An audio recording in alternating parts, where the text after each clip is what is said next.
What's happening, guys? This is Sir William. Today I'm at LugNutz DIY Auto Repair in Columbia, South Carolina, and I've got to fix Apple. As you guys know, if you follow me on social media, the other day when we were in Asheville, I accidentally bent the spindle on Apple, and now I need to repair it. However, this was not something that I wanted to tackle in the front yard, right? I think we all can agree that working on the truck outside on the ground sucks. Not only that, but if you don't have the right tools, it's constant back and forth trips to the auto parts store.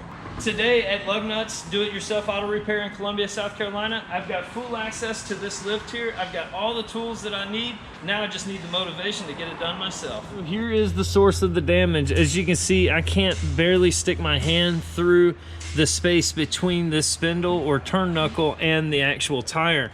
And if you take a look right there, that's where the actual tire rubbed against that little nipple thing on the turnbuckle. To the left side, you can see I can stick my whole hand through, no big deal, and there's a whole lot more space in between that turnbuckle nipple and the tire itself. So the thing about it is folks say that the Toyota design on this spindle is a weak design, and while I'm not going to disagree with that, the one thing I will say is I've taken Apple through a ton of different terrains, and I've abused this thing since day one, and this is the only issue I ever had with it, and that was only after hitting a blunt object or some sort of object. As a matter of fact, I hit it so hard that you can see on the bump stop right there where the dust has come off. That's how much it was actually pushed in by hitting whatever it was that I hit.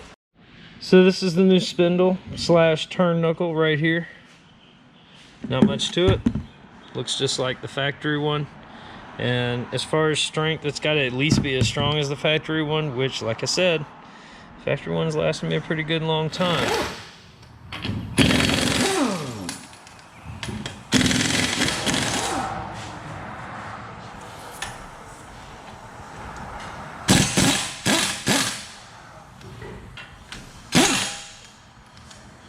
This is a prime example of how you can save money by working on stuff yourself. The dealership in Oklahoma charged me $500 to replace this speed sensor. Well, not this one, but the one in the back, which essentially does the same exact thing as this one is, which is just a 10mm bolt that you get into the side there. Yeah, crazy. Check out the grease coming out that tie rod. It's definitely time to replace those as well. Like I said, I will be doing a lot of upkeep maintenance, including things like replacing the tie rod ends, different things like that on Apple. So make sure that you hit that like button and subscribe, so that way you'll be notified of those new videos when I put them out. All right, so we've got the rotor out of the way. Now we've just got to get the axle cap off, get the hub bearing off. The hub bearing seems to be nice, tight, and quiet, so I don't think we're going to need to replace that. Okay, now we've got the hub bearing off here, and as you can see, once you get that stuff out of the way, it's pretty cut and dry what we have to do. We're going to take this off up here, disconnect these two bolts down here, and the spindle is, well, it's free from there. And then it's just a matter of bolting it back up. Just look at the difference of these two whenever you hold them up together. You see the difference? That's when they're flat. I don't know if you can really see the difference or not, but we can definitely see the difference on this end. Look, now you can see.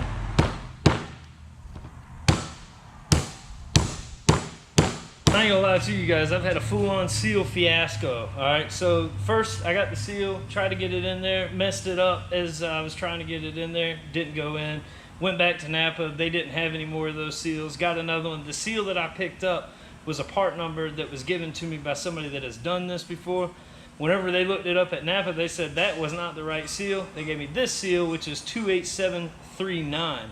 Now the other seal didn't fit. It looked identical to the Toyota one. This one I was able to get it to fit. It doesn't look like the Toyota one, but I think it's going to do the job, so we're going to roll with it. All we got to do now is button everything up, and we should be good to go. All right, so now we got all 4 bolts back into place with the hub bearing.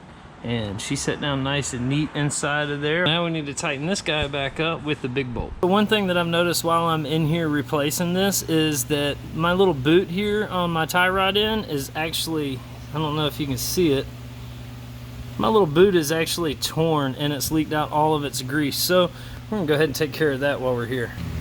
Once you get the cotter pin out, it's just simply taking loose this crown bolt. And one of the benefits to working on somewhat newer stuff is the fact that it just pops out just like that.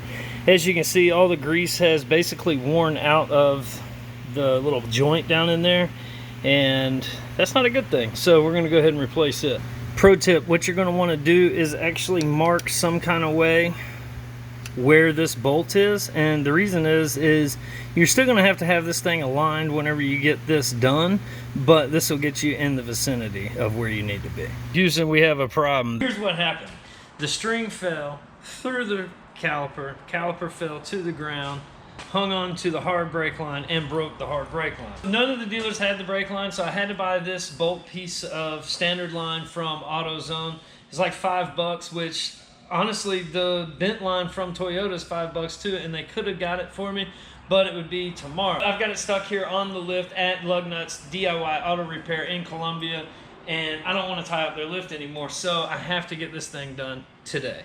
So what we're going to do now is bend this up. Now the problem is I also do not have a pipe bender, so I'm going to show you how I bend this up with just a few tools that you probably already have, and hopefully we're going to get it exactly where we need it, so that way it'll work. This is where the line has to go. This is the caliper when it's mounted. The line has to go into the bottom down there and come up right there. Looks like a little S bend. Down and then over. There's the old line next to the new line, so I was right. It's a little S bend. And what I'm going to do is kind of use this old one as a template, but it's not going to be exact just because of the fact that that one stretched out and broke whenever the caliper dropped. So we're just going to use it as a rough template. So this 27mm socket right here is going to work perfect to make these bends.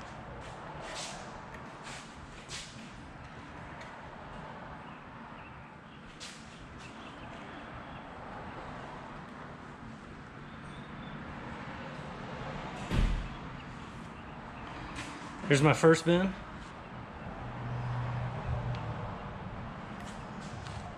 My second bend, and it's an S. Let's go see what we're looking like far as design.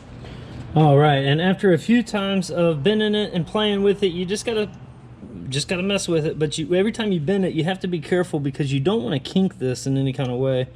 That's the biggest thing. And then once you get it bent in, you just go ahead and tighten it back up. All right, so now that we've got this all straightened out, now I need the help of a friend. And the cool thing about LugNutz is whenever you need help of a friend or a mechanic, they've got this guy on board. Go ahead and introduce yourself. All right. Hi, everybody. I'm Daryl. I'm the lead mechanic over here at LugNutz. And we're going to try to bleed these brakes out, and it takes two guys to do it. So it's a buddy system bleed. And pretty much what we're going to do is one guy's going to go inside the vehicle, one guy's going to stay out here, the guy inside is going to do the pumping, and the guy outside is going to do the pretty much bleeding, cracking the bleeding screw, and letting the fluid come out and all the air with it. So. This is the bleeder screw right here, and basically it's just a 10mm, and we're going to loosen it and tighten it. So Daryl brings up a good point. Make sure that you check the brake fluid levels before you start the bleeding process, because if not, you could just be dragging more air into it. Hold it. Hold it. All right.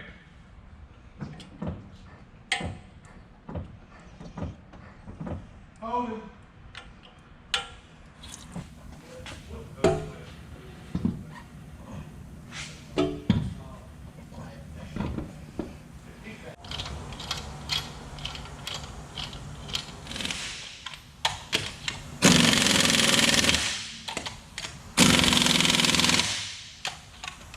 All right, so we got that all taken care of. Now it's time for the test drive, so let's check it out. All right, so first things first is the steering wheel is straight, so that's a plus. The next thing is we just need to make sure that there's no noises coming out from that side, and I need to go get an alignment done so that way they can reset it to 0, and hopefully those lights will go off for me. But so far, success. All right, well, that's going to wrap it up for the spindle turning knuckle install for the 2015 Toyota 4Runner. Hopefully you guys learned something. You also got to see me do the outer tie rod ends.